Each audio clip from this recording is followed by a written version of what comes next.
Libo-libong deboto ng Our Lady of Manaoag Basilica Minore ang sabay-sabay na dumalo sa unang misa ng taong 2015. Ito raw ang kanilang paraan para magpasalamat sa Diyos sa mga biyayang natanggap noong nakaraang taon.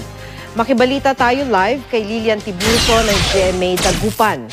Lilian. Happy New Year! Matapos nga ang pagsalubong sa taong 2015 kagabi, diretso naman yung ilang mga Katoliko sa mga simbahan. Gaya na lang dito sa Our Lady of Manaoag Basilica Minore para magpasalamat nga sa nagdaang taon at syempre humingi na rin ng gabay sa panibagong taon. Binagsa ng libu-libong deboto ang unang misa sa Our Lady of Manaoag Basilica Minore para sa taong 2015. Punong-puno na sa loob ng simbahan. Kaya naman ang ilan matyagang nakinig ng misa sa labas ng simbahan.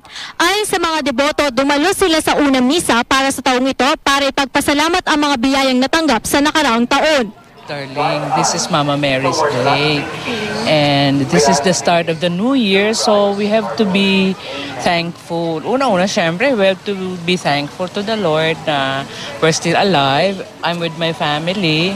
Syempre, tradisyon naman na yun talaga na tuwing New Year, kailangan nagsimba dahil ano yun yung obligation natin.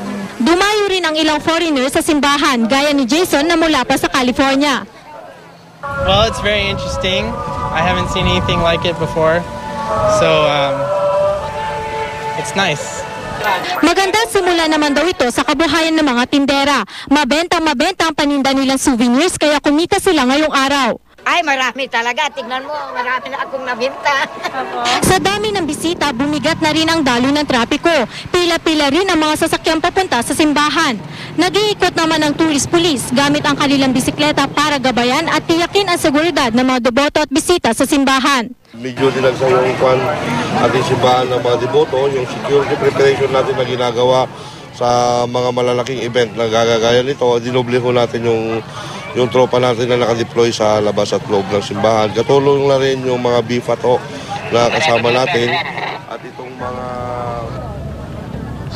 Maki, hanggang sa mga oras nga na ito ay patuloy pa rin ang dagsa ng mga deboto para nga dumalo sa misa dito sa Our Lady of Manaoag Basilica Minore at inaasahan nga na magiging ganito ang sitwasyon hanggang mamayang gabi. Kaya naman patuloy pa rin nakantabay ang otoridad para tiyakin ang kaligtasan ng lahat.